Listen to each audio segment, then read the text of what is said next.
crowds. Here's trouble, your mate Jim. With a bit of Jim Does Supercoach, I'm back. He's back. Yeah, back from the USA and staring at a Supercoach debt that I have to pay off. What debt is that, Jim? I don't know. Basically the debt of not being very good whilst overseas. So, right, this is Jim Does Supercoach talking AFL gear. Obviously, just a quick one this week. I've got to jump in the car and fang down to Barwon Heads to go see one of my favourite bands of all time, Descendants. So just a quick little hitter today, just to catch up on what's been going on and what's going ahead for round 13. How did we go last week? It's a big question. I think I managed a 1688. So fine, but not very good. Ranked 23k overall. Just real tough to sort of keep cracking. Like with two sort of mediocre weeks during these buys, really sort of knocked my ranking for a bit of a 6 here. Captaincy has been the big problem the last 2 weeks. Missed on it both times. Should have taken Bonds 119 this week. In retrospect, I had the VC on him. Went with Archie Roberts instead. He had 31 touches against the Eagles, but unfortunately I only managed the 97, which came on the back of the week prior with Grundy only managing 95 against the Cats. And basically their non-existent ruck stock. So, bit of a tough run, but you get that on the big jobs, don't you? Obviously, Grundy was a big out this week as well, managed, but I don't know. I think the biggest problem I had across the board with that 1688, so your 18 best players obviously count during your buy rounds. Unfortunately, a lot of my 18 just weren't very good. It was really tough. Lockie Neal, 67. And then the sort of young fellas, right? Anderson with 44, Ison 42. You had Will Edwards, 18? That wasn't very good at all. 74 for Cozzy, 89 for Luke Jackson. I would very much like to thank Banfield 36, right? Just a bit of a Barry Crocker shocker. At least Finn Callahan stepped up with his 144. I enjoyed that one a lot. Will Lewis, my beloved Will Lewis, 76 because of his late game heroics. That was pretty handy as well. And Milan Murdoch, yes, 102. He's now gone back up to 339k. Because if you had have jumped off him a couple of weeks ago, right, he had a bit of a lean run. He had the 38 against GWS. And his ownership dropped 12% pretty dramatically. And if you held firm, it's okay. He's only gone up, another 32,000 in the last 2 weeks and ripped off a 94 and a 102, where his break-even is now sitting at a very tasty 14. So he's sticking around for a little bit longer. But yeah, so that's where I'm at, right? So I've had sort of mixed fortunes the last couple of weeks whilst I was overseas on the app, sort of making sure that I can make my trades, get my captaincy stuff sorted sitting at airports. I had 7 flights in 11 days. Bloody hell. But anyway, survived. And now we've got a pretty chill week when it comes to your buys. So you do appreciate that. GWS and Richmond on the buy this week. We do have a longer week as well. We go through it Thursday through Monday, which I always love. If you listen to Footy Unfilterated, I love a good long week of footy because it just means I've got more footy to watch. It's what it's all about, really. But obviously, the biggest news this week, for Supercoach especially, is Stupid Sexy Flanders. Our beloved Sam Flanders tore his Achilles. That sucks. He's done. So he's obviously the big trade-out candidate this week. And Kitty Coleman, also another big Supercoach favourite, out for another 6 weeks as well. So I guess before we get into what I'm going to be looking at this week, who did well this week? Isaac Heaney. He was awesome. 173. 156 for Charlie Curnow. Kicks a massive bag against the Tigers. They beat them by almost 20 goals. 153 for Wilmot. I love a bit of Darcy Wilmot. Finn Callahan won his 144. Ruben Jimby, 131. Ed Richards, 130. Jack Sinclair, thumbs up there for me, 128. 127 for James Sicily. Sicily, look out now, it's Sicily. He hates Tassie, but he scored 127 points. 125 for Connor Iden. And Pendle's 124 as well. So, yeah, look, a couple of interesting ones out there. But really, the one that I wanted to keep an eye on is Chad Chundley Warner. 119. He's been really sort of like, we're going to talk about Stupid Sexy Flanders replacements in a second, but oh, Chad, I can't quit him. He's only had the 2 tons all year, right? And this is without Worrell for the season. Heaney missing a little bit of time here and there. And Chad Chunley-Warner managed the 119 against the Tigers. I'm trying my absolute hardest not to get him in my team at 429. But anyway, so what are other coaches doing this week, Jim? Well, Stupid Sexy Flanders is the biggest trade out candidate, obviously, at 472K. Obviously, the vast majority of trades involve him. Josh Lindsay, I jumped off the Lindsay bandwagon probably a little bit early, but he's already started losing money, so I'm not losing sleep about that. Josh Lindsay, yeah, time on ground was a bit of a weird one for him at 373K, so you can jump off him now. Patrick Rechko as well, Tigers midfielder. With the bye this week, he's an obvious prime trade-out candidate. I mean, you can hold him if you want. His break-even's only 31, but I feel like if he has 107 2 weeks ago against the Bomb Rays, and then rips off 43 against Sydney, a 51 before that. It's a bit hard to sort of keep the faith. Go keep the faith. I don't think so. I think I'm going to move on from Rechko as well. Kitty Coleman's obviously out. Tanner Bruhn, he started losing money at 380K. Angus Angry Anderson for the Pies as well. Just hasn't really quite. He's got a break even of 33, Angry. He's had the 60, 71, and 44 the last 3 weeks. You want like maybe that spike score this week if he gets named to take on the Demons. So, I mean, fingers crossed there, but otherwise, yeah.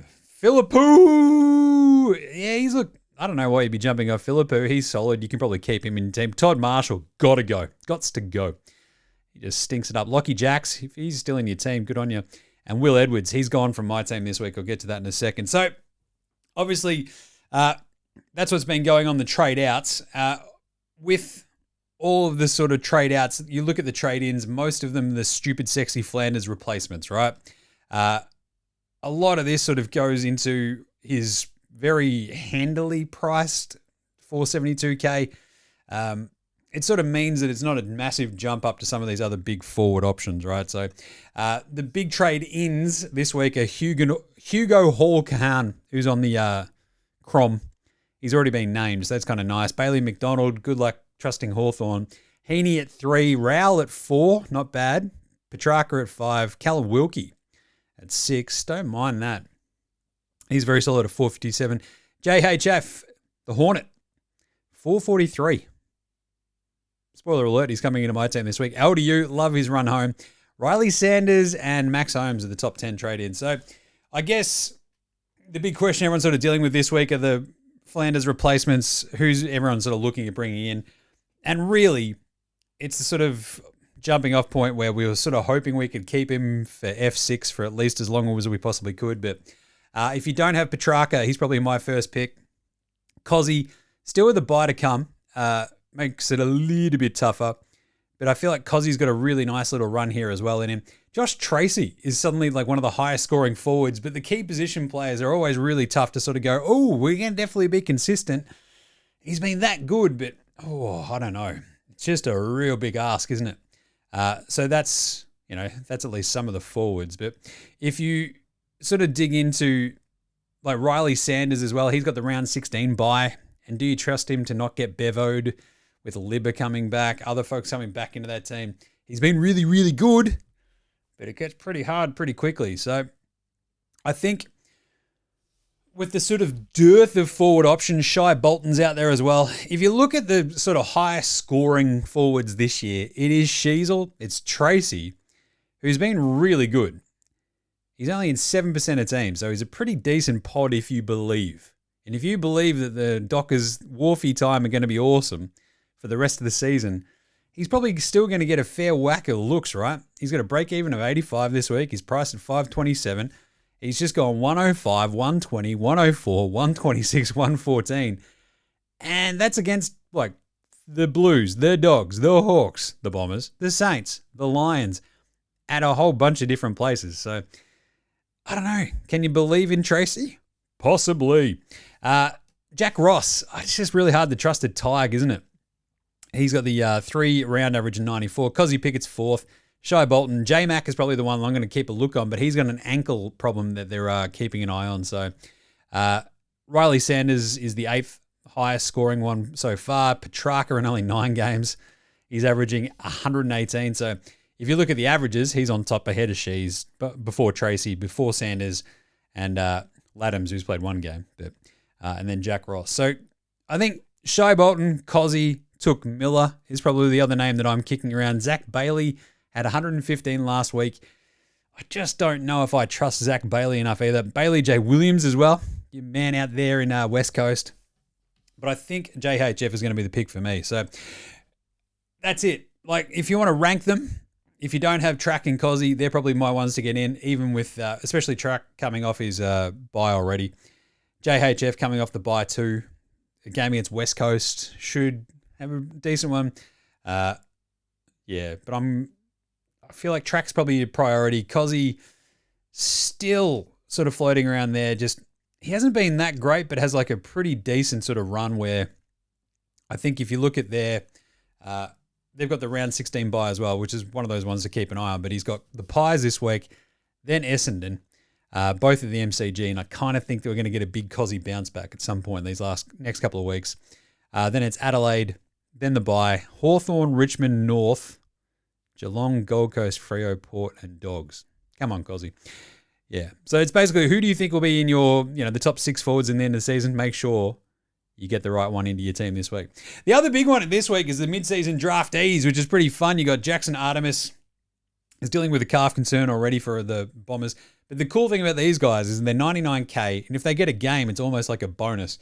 Because at this point of the season, we should be almost fully upgraded across the board with our teams. It's not that bad to have floating donuts every so often that you can sort of mix and match. But if you can get a couple of these guys that might hit, we might get a little bit of extra cash gen. So Artemis is an interesting one. Marcus Herbert on West Coast.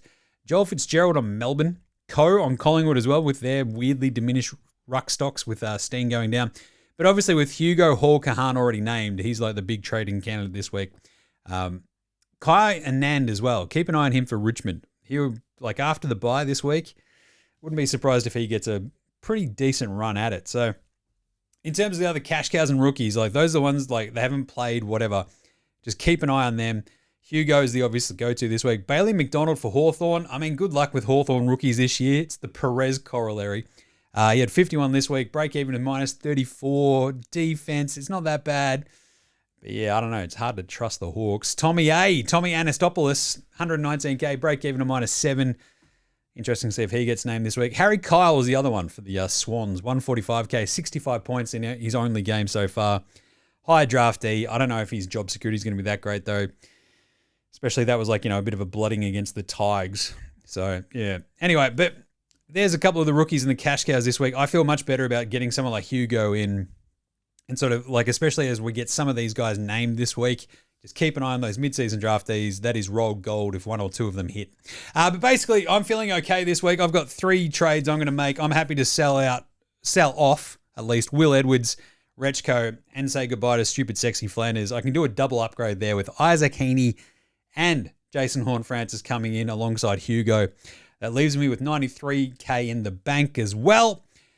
And only basically 1.5 spots to upgrade from here on out for the rest, for a full team of at least decent primos, I would say. Because I think planning on a full team after Cherry this week and sort of having the 3-pronged ruck attack of Grundy, Jackson, and Cherry in the flex, for the simple idea of it's Jackson and Grundy both maybe having some sort of tricky run homes here and there with in terms of consistency or whatever. Cherry, I feel is still your man. But he's only in 20% of teams at the moment. He's got a break even still of 188K. So I'm going to wait for at least one more week. They take on the Dockers this week and then takes on West Coast. So hopefully if Cherry doesn't hit that 188K, fingers crossed, and maybe ducks a little bit down and hits around that sort of 600K mark, I can probably get to him next week pretty handily. I've still got Will Lewis. I've still got Angry Anderson, couple of, with a little bit of cash in the bank. Milan Murdoch is still sitting there. The thing is, Milan Murdoch might just stay in the team as F6 for a little while, right? 94, 102, in his cycle at the moment. Plays Port Adelaide and North at home. And then he's got Carlton at Marvel and Adelaide at home. I'm just saying, Milan Murdoch might be just kicking around and get to 400k pretty quickly, and then you're sort of happy to move on. But the plan is to get Cherry in. My midfield's all upgraded at the moment, so really it's only that. Cherry and F6 is the only things I'm sort of worried about at the moment. And F6 is just going to be the biggest spin the wheel, and who do you reckon it's going to be? Is it going to be Tracy? Is it going to be J-Mac, Justin McInerney? Could it be Chad Chudley-Warner? Could it be Shea Bolton? It's kind of up for grabs at the moment. So anyway, that's where I'm at this point. So my trades this week, as I said, Will Edwards, Rechko, and Flanders out for Heaney, JHF, and Hugo. Captaincy this week, it'd probably be Bont versus the Hawks on Friday. If I was thinking about Max Holmes against Adelaide on Thursday. Didn't have a great game at Adelaide Oval against Port, Max Holmes. So Bont has just been super solid. So maybe just the Bont. The captaincy, a little bit trickier. You got Grundy versus the Saints. TDK, not having a great time of it. If Grundy comes back, they're at home. I feel like I like that a lot. Jackson versus Cherry. Luke Jackson, not bad. And then, of course, just Nick Dacos on the King's birthday, clash against the Demons. Probably not a bad idea as well. Can score a little bit. Can the little master. So, yeah, I think we're going to go Bont into Grundy for the minute. So, yeah, why fix what's broken? But there you go. There's a little quick hitter for the round 13 preview. Play the song. And that's it. We're going to get out of your hair. I got to go jump in the car, fang down to Barwon Heads and go see one of my favorite bands ever. So let us know what you're trading in this week, what you want to do. I think with those trades, I've got 11 left and 1 remaining boost, sort of basically to get to the upgrades, the full upgraded team. Hopefully it's only 1 or 2 moves really left, and should be laughing. So let me know how you're all trucking. It'd be awesome to hear from you. Chuck in any questions, fang them over, say g'day. And that'll be it. All right, that's it for the round 13 preview of Jim Does Supercoach AFL. Here's to a big round 13 and happy super coaching. Paralyzed with my brain in a blender and broken soul.